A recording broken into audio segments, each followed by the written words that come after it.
Salom hurmatli kanalim obunachilari va qadrli tomoshabinlar. Bugun siz bilan juda muhim, hatto aytish mumkinki hayotiy ahamiyatga ega bo'lgan bir mavzu haqida gaplashamiz. Ko'pchiligingiz davlatdan qo'shimcha to'lovlar, nafaqalar yoki moddiy yordam olayotgan bo'lishingiz mumkin. Agar siz shu toifaga kirsangiz, bu videoni bir lahzaga ham o'tkazib yubormang. Chunki sizning may oyidagi to'lovingiz taqdiri aynan shu aprel oyida qabul qiladigan qarorlaringizga va qiladigan harakatlaringizga bog'liq. Ha, noto'g'ri eshitmadingiz. Agar hozir men aytadigan narsalarni qilmasangiz, may oyida ushbu muhim qo'shimcha to'lovni butunlay yo'qotib qo'yishingiz mumkin. Bu juda jiddiy masala va har biringizga tegishli. Shuning uchun iltimos videoni oxirigacha diqqat bilan tomosha qiling. Hoziroq kanalimga obuna bo'lib, ushbu videoga like bosing. Bu ma'lumot boshqa ko'plab insonlarga ham yetib borishga yordam beradi. Muammoning mohiyati shundaki, ilgariroq, ya'ni bir necha oy yoki hatto bir yil oldin mavjud bo'lgan tizim endi o'zgarishlarga uchradi.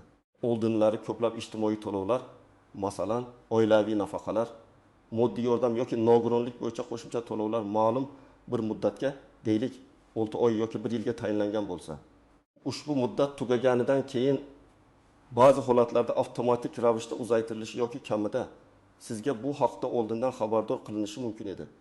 Yoki bo'lmasa hujjatlarni qayta topshirish jarayoni juda soddalashtirilgan edi.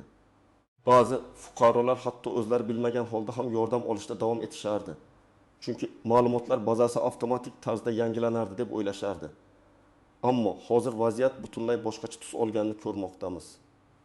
Hukumat ijtimoiy himoya tizimini yanada shaffof, adolatli va manzilli qilish maqsadida bir qator yangi mexanizmlarni joriy qildi. Bu o'zgarishlarning asosiy maqsadi davlat yordamini chindan ham unga muhtoj bo'lgan oilalarga va shaxslarga yetkazish hamda ortiqcha xarajatlarni optimallashtirishdir. Bu esa o'z navbatida biz fuqarolardan ham o'z navbatidagi mas'uliyatni talab qiladi.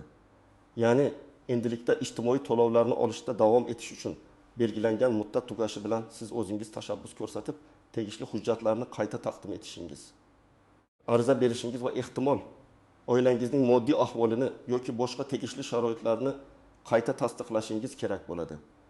Aks holda sizning to'lov muddatlaringiz tugagan deb hisoblanadi va to'xtatiladi. Bu qoida ayniqsa aprel oyida muddati tugaydigan to'lovlar uchun juda muhim. Chunki agar aprelda harakat qilmasangiz, may oyidagi to'lovni olish imkoniyatingizni yo'qotasiz. Bu o'zgarishlarni bilmaslik yoki ularga beparvolik qilish sizga jiddiy moliyaviy yo'qotishlarga olib kelishi mumkin. Keling endi bu masalaning tafsilotlariga chuqurroq kirib boramiz. Kimlar bu haqda qayg'urishi kerak va kimlarning tashvishlanishiga hojat yo'q? Birinchidan, kimlar uchun bu ma'lumot muhim? Agar siz quyidagi to'lov turlaridan birini olayotgan bo'lsangiz va oxirgi marta arizangizni o'tgan yilning oktyabr, noyabr yoki dekabr oylarida topshirgan bo'lsangiz, demak sizga bu ma'lumot aynan tegishli. Chunki ko'plab ijtimoiy nafaqalar va moddiy yordamlar 6 oylik muddatga tayinlanadi. Agar siz o'tgan yilning oktyabr oyida ariza berib to'lovni ola boshlagan bo'lsangiz, sizning bu to'lovingizning 6 oylik muddati mart oyida tugaydi va aprel oyida siz uni yangilashingiz kerak bo'ladi. Xuddi shunday noyabr oyida murojaat qilganlar uchun aprel oyida, dekabr oyida murojaat qilganlar uchun esa may oyida muddati tugaydi va siz bu haqda oldindan qayg'urishingiz lozim. Bular quyidagi to'lovlar bo'lishi mumkin. Kam ta'minlangan oilalarga bolalar nafaqasi, 2 moddiy yordam. Yolg'iz yashayotgan yoki yolg'iz keksa fuqarolarga qo'shimcha moddiy yordam. Nogironlik bo'lgan shaxslarga beriladigan ba'zi bir qo'shimcha nafaqalar, agar ularning nogironlik muddatlari yakunlanib, qayta ko'rikdan o'tishlari kerak bo'lsa. Keling, buni bir nechta konkret misollar bilan tushuntiray. Birinchi misol uchun Gulnora ismli ayol. U yolg'iz onaning 2 nafar voyaga yetmagan farzandi bor. Erini yo'qotgan va kichik bir ishda ishlab oilasini moddiy jihatdan zo'rg'a ta'minlaydi. U o'tgan yilning noyabr oyida kam ta'minlangan oila sifatida bolalar nafaqasi va moddiy yordam olish uchun ariza bergan edi. Gulnoraning oilasining har bir a'zosiga to'g'ri keladigan o'rtacha oylik daromad davlat tomonidan belgilangan minimal iste'mol xarajatlardan past bo'lgani uchun unga har oyda deylik 800 ming so'm miqdorida moddiy yordam tayinlangan edi. Endi Gulnoraning arizasining muddati aprel oyida tugaydi. Agar u aprel oyining oxirigacha tegishli hujjatlarni qayta topshirib, arizasini yangilamasa, may oyidan boshlab unga ushbu 800 ming so'm miqdoridagi yordam berilishi to'xtatiladi. Bu uning oilasiga juda katta moliyaviy qiyinchilik tug'diradi. Chunki bu pul uning bolalarining oziq-ovqati va maktab ehtiyojlariga sarflanadi. Shuning uchun Gulnora aprel oyida albatta harakat qilishi shart. Ikkinchi misol, Ahmad aka. U uzoq yillik stajga ega bo'lgan pensioner, ammo pensiyasi oilasining ehtiyojlarini qondirishga yetmaydi. Uning turmush o'rtog'i ham bor, lekin ikkalasi ham faqat pensiya hisobidan yashaydi. Ahmad aka o'tgan yilning oktyabr oyida kam ta'minlanganligi sababli unga har oyda pensiyasiga qo'shimcha tarzda 300 ming so'm miqdorida moddiy yordam tayinlangan edi. Bu yordam uning dori-darmon xarajatlarini qoplashga yordam berardi.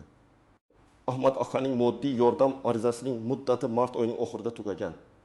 Uning aprel oyida qayta ariza topshirishi zarur edi.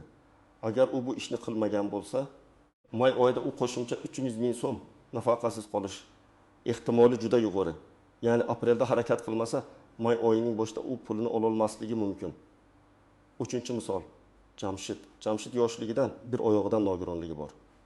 Unga davlat tomonidan ma'lum bir miqdorda nogironlik nafaqasi tayinlangan.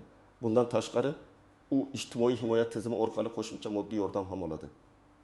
Jamshidga nogironlik bo'yicha har 3 yilda bir marta tibbiy ko'rikdan o'tish belgilangan. Agar uning navbatdagi tibbiy ko'rigi aynan aprel oyiga to'g'ri kelgan bo'lsa va u hali bu ko'rikdan o'tmagan bo'lsa, bu uning nafaqasini to'xtatishga olib kelishi mumkin. Nogironlik holati qayta tasdiqlanmaguncha qo'shimcha to'lovlar ham to'xtatiladi. Agar uning nogironlik muddati mart yoki aprel oyida tugagan bo'lsa va u bu haqda bilmay, qayta ko'rikdan o'tish uchun murojaat qilmagan bo'lsa, uning may oyidagi to'lovlari to'xtatiladi. Kimlarga tashvishlanishga hojat yo'q.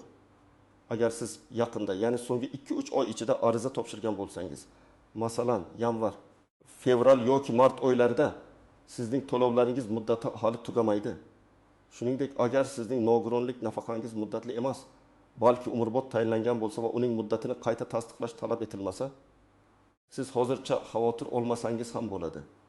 Doimiy nafaqalar, masalan, yoshga doir pensiyalar yoki muddatli bo'lmagan nogironlik nafaqalari odatda bunday qayta rasmiylashtirishni talab qilmaydi.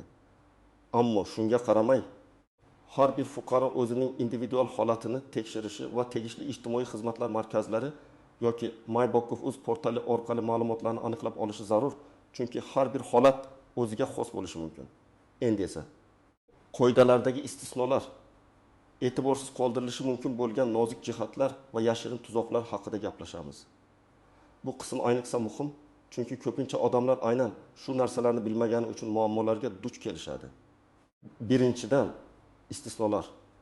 Ba'zi toifadagi fuqarolar uchun, masalan, og'ir nogironligi bo'lgan shaxslarga beriladigan doimiy nafaqalar yoki juda yosh bolalar uchun beriladigan maxsus yordam turlari avtomatik tarzda uzaytirilishi mumkin.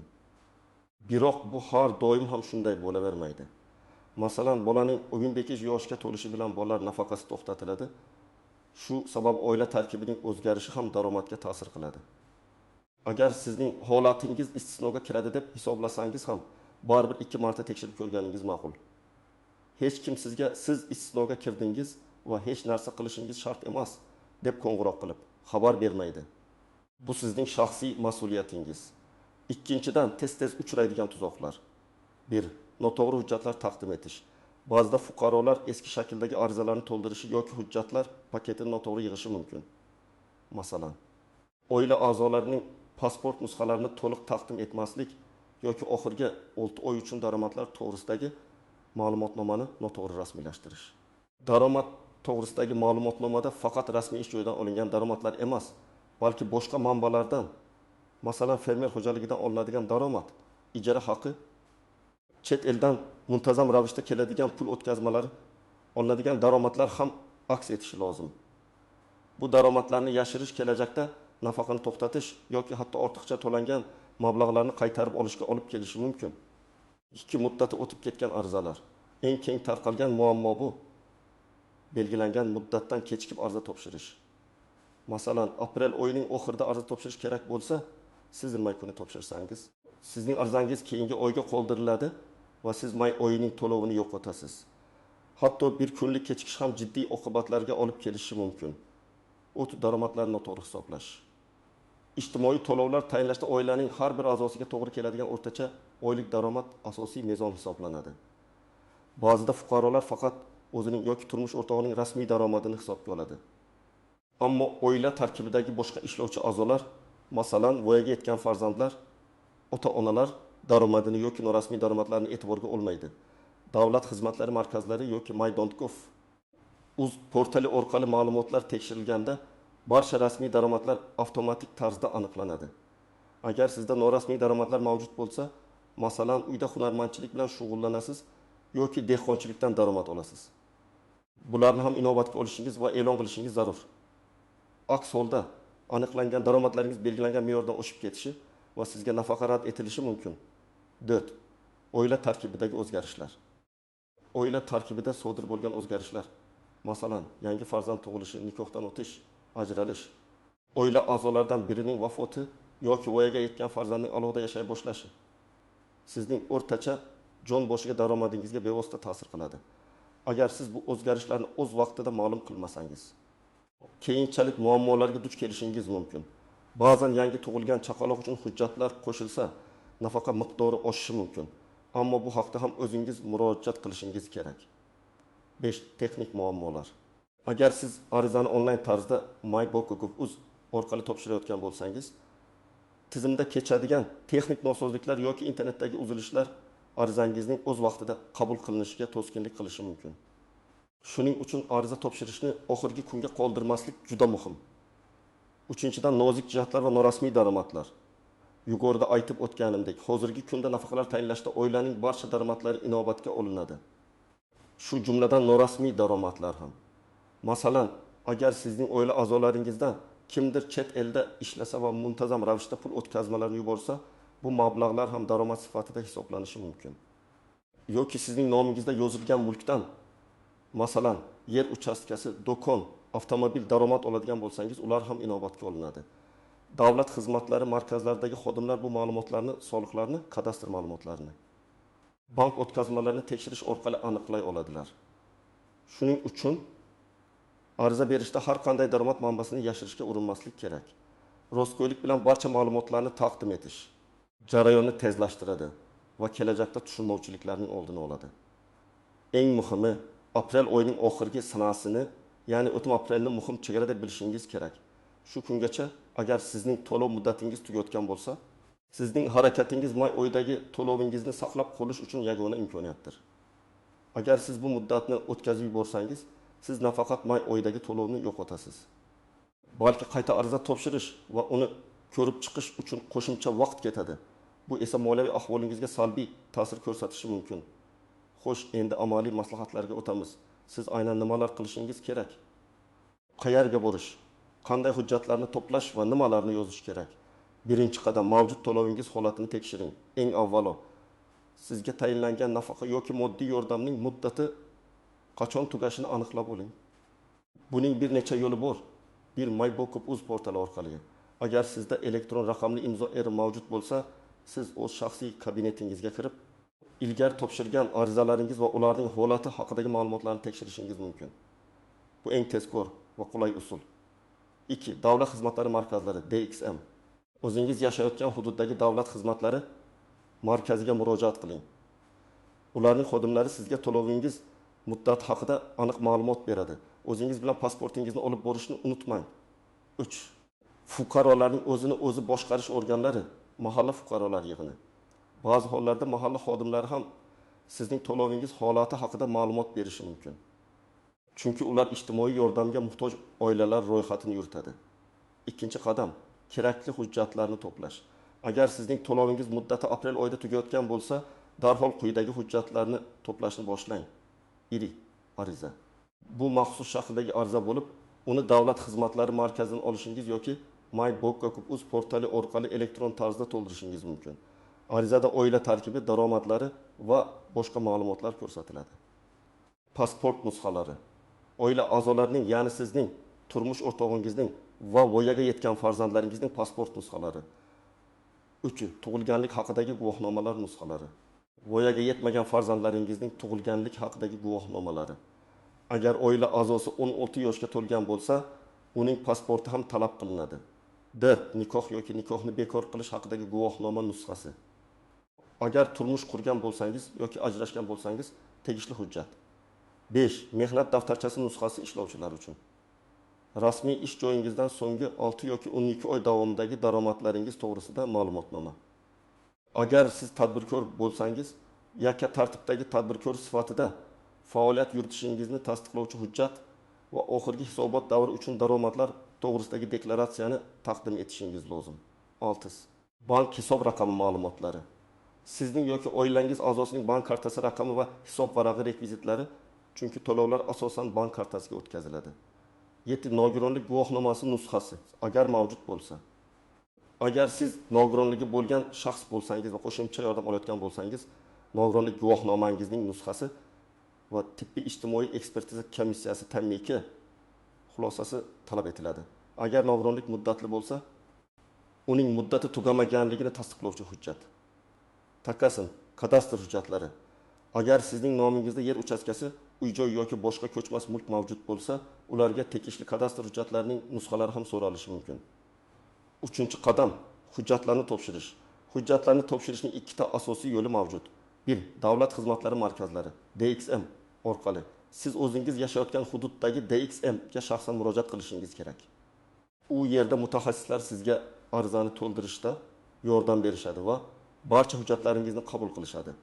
Hujjatlaringizni to'liq topshirganingizga va ular tomonidan qabul qilinganligi haqida tasdiq, masalan, ariza qabul qilinganligi haqida kvitansiya olganingizga ishonch hosil qiling. 2. My Bongo Kupus, yagona interaktiv davlat xizmatlari portali orqali. Agar sizda elektron raqamli imzo bo'lsa, arizani va barcha hujjatlarni elektron shaklida yuklab onlayn topshirishingiz mumkin. Bu juda qulay usul, chunki u sizning vaqtingizni tejaydi. Elektron arizani to'ldirishda har bir maydonni diqqat bilan to'ldiring. Barcha talab qilinadigan hujjatlarni skaner qilingan yoki sifatli suratga olingan nusxalarni yuklang. Arizani to'ldirishda yoki hujjatlarni topshirishda hech qanday xatolikka yo'l qo'ymaslikka harakat qiling. Har qanday noto'g'ri ma'lumot yoki yetishmovchilik arizangizning rad etilishiga sabab bo'lishi mumkin. 4-qadam, applikatsiyangiz holatini nazorat qilish. Hujjatlarni topshirganingizdan so'ng sizning arizangiz ko'rib chiqilishi uchun ma'lum bir vaqt ketadi. Odatda 15 kundan 30 kungacha. Bu vaqt oralig'ida siz arizangizning holatini My.Bond.Kufuz portali orqali yoki DXM ga murojaat qilib tekshirib turishingiz mumkin. Agar qo'shimcha ma'lumotlar yoki hujjatlar talab qilinsa, ular siz bilan bog'lanishlari mumkin. Shuning uchun telefon raqamingiz doimo faol bo'lishi kerak. E'tibor bering. Barcha harakatlarni aprel oyining oxirigacha amalga oshirish muhim. Ya'ni sizning arizangiz aprel oyining oxirgi ish kunigacha qabul qilingan bo'lishi kerak. Aks holda siz may oyidagi to'lovingizni yo'qotib, keyingi oydan boshlab to'lov olish uchun qayta ariza topshirishingizga to'g'ri keladi. Xulosa qilib aytganda, hurmatli do'stlar, agar siz davlatdan qo'shimcha to'lov yoki moddiy yordam olayotgan bo'lsangiz, hoziroq shu daqiqadan boshlab faol harakat qilishingizni tavsiya qilaman. O'z nafaqangiz muddatini tekshiring. Zarur hujjatlarni to'plang va aprel oyining oxirigacha tegishli organlarga murojaat qiling. Beparvolikning narxi may oyidagi muhim moliyaviy yordamni yo'qotish bo'lishi mumkin. Bu sizning oilaviy byudjetingizga jiddiy ta'sir ko'rsatishi mumkin. Shuning uchun iltimos, o'z mas'uliyatingizni his qiling va ushbu masalaga jiddiy yondashing. Umid qilamanki, ushbu video siz uchun foydali bo'ldi. Agar sizda savollar tug'ilgan bo'lsa, izohlarda yozib qoldiring. Men imkon qadar ularga javob berishga harakat qilaman. Videoga like bosishni va kanalimga obuna bo'lishni unutmang. Bu muhim ma'lumotlarni boshqalarga yetkazishda katta yordam beradi. E'tiboringiz uchun rahmat va keyingi videolarda ko'rishguncha o'zingizni va yaqinlaringizni asrang.